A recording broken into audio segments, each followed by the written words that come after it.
O apóstolo Paulo, nós chamamos Paulo, mas até então não era Paulo, foi rejeitado em Jerusalém, foi esquecido em Tarso, passou 10 anos em Tarso, no molho, longe dos holofotes, quando acontece um avivamento em Antioquia da Síria. Então Barnabé é enviado para lá, de Jerusalém a Antioquia da Síria. Antioquia da Síria era a terceira maior cidade do mundo. E apanha Saulo de Tarso e leva para Antioquia da Síria. Ficam lá um ano ensinando uma multidão de discípulos. A igreja estava orando, jejuando, quando o Espírito Santo disse à igreja: separai-me agora a Barnabé e a Saulo para a obra a que os tenho chamado. Então eles saem para a primeira viagem missionária, levando consigo um jovem chamado Marcos, ou João Marcos, que era primo de Barnabé. Primeira rota deles, passando por Pafos, onde acontece a conversão de Sérgio Paulo, que era o procônsul daquela cidade, daquela região. Depois eles passam em Perge da Panfilha, e ali o Marcos retorna para a casa da mãe, em Jerusalém, e os dois apóstolos, que também Barnabé chama de apóstolo, embora não faça parte dos 12, mas Atos nos chama de apóstolo, eles vêm para subir as montanhas e chegar na Galácia. Essa região era chamada de Licaônia, mas também de Galácia, Galácia do Sul. E a primeira cidade que eles vão abordar é a cidade de Antioquia da Pisídia, cidade que visitaremos amanhã. Nessa cidade, o relato bíblico diz que eles vão a uma sinagoga. E lá o apóstolo Paulo vai fazer um longo discurso, narrando a história do povo de Deus. E essa narrativa bíblica mostra a escolha dos pais, a história do Abraão, a peregrinação do povo pelo deserto, a entrada da terra prometida, a questão de Davi como rei, e vai contando a história da redenção desde o seu início.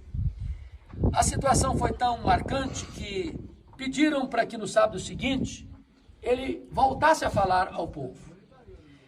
E Atos 13:44 diz que no sábado seguinte afluiu quase toda a cidade para ouvir a palavra de Deus. Estou falando agora de Antioquia da Pisídia.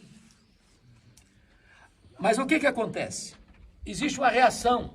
Está escrito assim: mas os judeus, vendo as multidões, tomados de inveja e blasfemando, contradiziam o que Paulo falava. Então, diante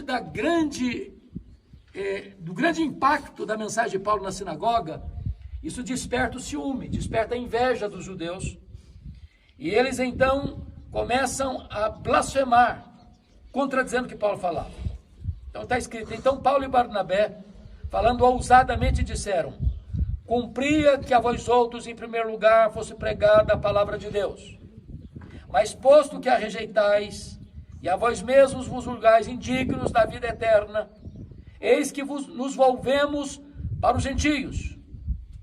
E aí Paulo começa então a deixar de lado aqueles para quem ele primeiramente falou, voltando-se para os gentios. O texto vai nos informar ainda: os gentios, ouvindo isto, regozijavam-se e glorificavam a palavra do Senhor, e creram todos os que haviam sido destinados para a vida eterna. E divulgava-se a palavra do Senhor por toda aquela região. Mas os judeus, agora preste atenção nisso, mas os judeus instigaram as mulheres piedosas, de alta posição social, e os principais da cidade, e levantaram perseguição contra Paulo e Barnabé, expulsando-os do seu território. E Paulo e Barnabé, sacudindo contra aqueles o pó dos pés, partiram para Icônio. Então, aqui em Antioquia da Pisídia, que nós vamos visitar amanhã, é que ocorreu esse fato. Chega na sinagoga, prega, conta a história da redenção, a multidão está atenta e ávida pela palavra, pedem para que ele volte no outro dia, isso desperta inveja. Os homens judeus arrebatam as mulheres com as pessoas mais ricas da cidade, criam um movimento de oposição a Paulo e expulsam da cidade. Então, daqui ele vai para Icônio, de Antioquia da Pisídia, Icônio. Icônio é a cidade que está o nosso hotel, onde nós paramos, uma grande cidade ainda hoje. Lá em Icônio era um local de grande concentração de judeus. Havia uma grande comunidade judaica, havia sinagoga.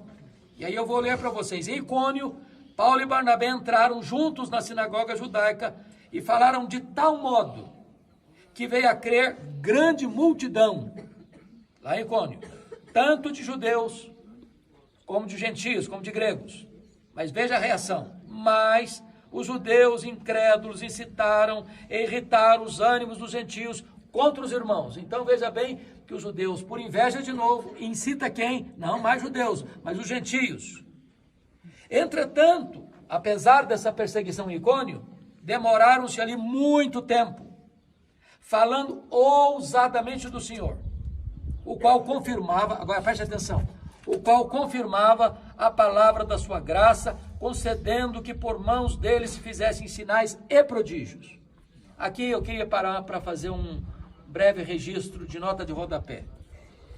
Se você ler a história das missões no mundo, você verá que onde aconteceu forte oposição à pregação do evangelho, muitas vezes Deus fez milagres para confirmar a sua palavra. Não milagres a granel, não milagres de propaganda, não milagres para exaltar o ser humano, mas para confirmar a palavra da sua graça. Agora notem, mas dividiu-se o povo da cidade, uns eram para os judeus, outros pelos apóstolos, ou seja, houve um alvoroço na cidade de Icônio, onde está o nosso hotel. E como surgisse um tumulto dos gentios e judeus, associados às suas autoridades, para os ultrajar e apedrejar. Então Paulo foi ameaçado de ser apedrejado ali em Icônio. Sabendo eles, Paulo e Barnabé, fugiram para onde? Para Listra, para essa cidade que nós estamos. Para Listra e Derbe. Derbe era uma cidadezinha menor, sem tanta importância. Não há nenhum registro nem de que Paulo foi em sinagoga, possivelmente não tinha sinagoga. Não há relato do que aconteceu, apenas que ele esteve em Derbe, que pregou em Derbe. Então, sabendo eles, fugiram para Listra e Derbe, cidades da Licaônia e circunvizinhança, onde anunciaram o evangelho. Só diz isso, onde anunciaram o evangelho. Agora vem o registro de Listra. Quando chega nessa cidade, não consta que aqui tivesse também sinagoga, portanto, não consta que aqui tivesse uma grande comunidade de judeus. Era mais uma comunidade gentílica, portanto, a comunidade politeísta. Primeiro ato que Paulo faz aqui está escrito: em Listra costumava estar assentado certo homem aleijado, paralítico desde o seu nascimento, portanto, aleijado de nascimento, o qual jamais pudera andar, óbvio. Esse homem ouviu falar Paulo, que fixando nele os olhos e vendo que possuía fé para ser curado, olha que coisa interessante. O homem aleijado olha para Paulo, e Paulo percebe no olhar dele que ele tem fé para ser curado.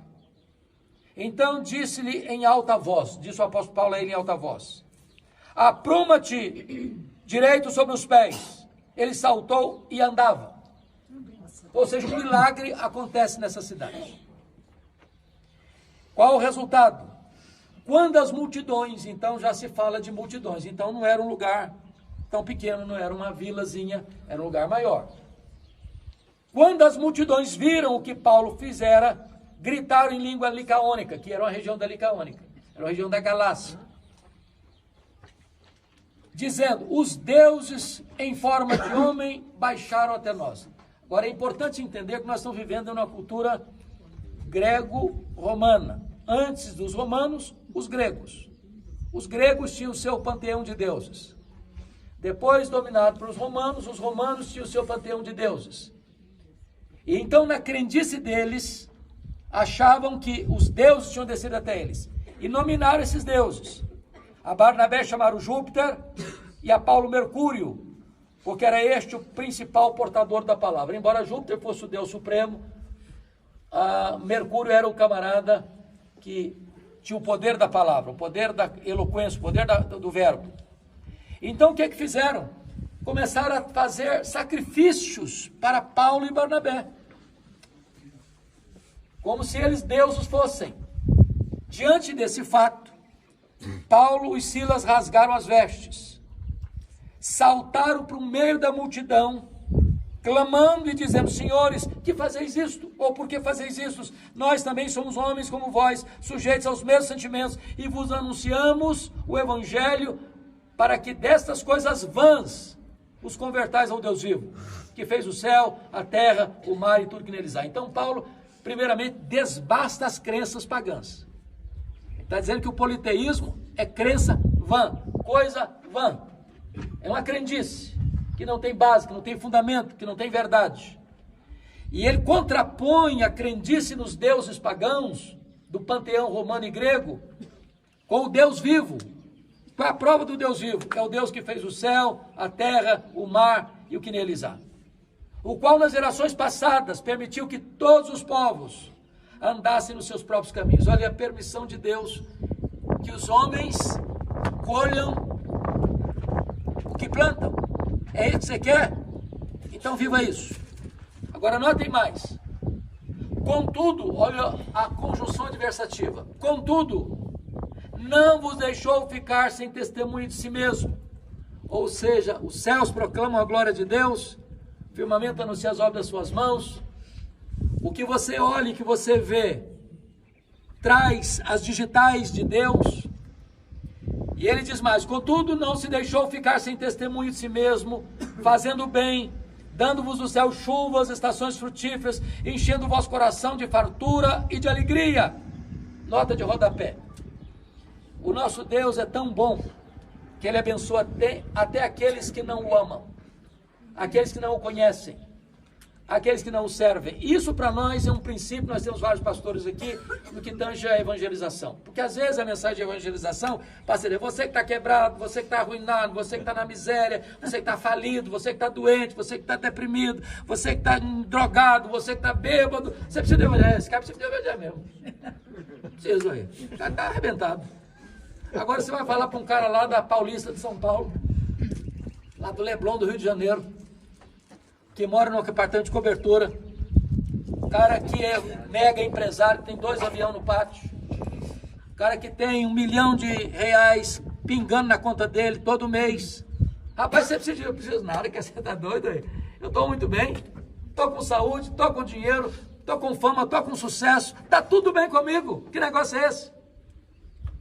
Então Paulo está dizendo que esse Deus é tão bom, que até quem não ama, não o conhece, não o serve, até os politeístas, até os idólatras, até os feiticeiros, recebem a bênção de Deus. Cai a chuva, não só no quintal do que teme a Deus, no quintal daquele que não teme a Deus, cai a mesma chuva. Então Paulo está dizendo isso. Dizendo isto, foi ainda com dificuldade que impediram as multidões de lhes oferecerem sacrifícios. Ou seja, o milagre foi feito e eles acharam que eles eram deuses no meio de homens. Agora preste atenção na reação. Todo lugar que Paulo passou, na primeira viagem, tem uma reação. Está escrito assim: sobrevieram, porém, olha a conjunção adversativa, sobrevieram, porém, judeus de Antioquia, foi a primeira cidade, judeus de Icônio, nós passamos agora há pouco, instigando as multidões. Então, quem foram os maiores opositores nessa região da pregação do evangelho? Não foram os politeístas, não foram os gentios, foram os judeus. Por que razão? Inveja. Então preste atenção nisso. Instigando as multidões e apedrejando a Paulo, arrastaram-no para fora da cidade, dando-o por morto.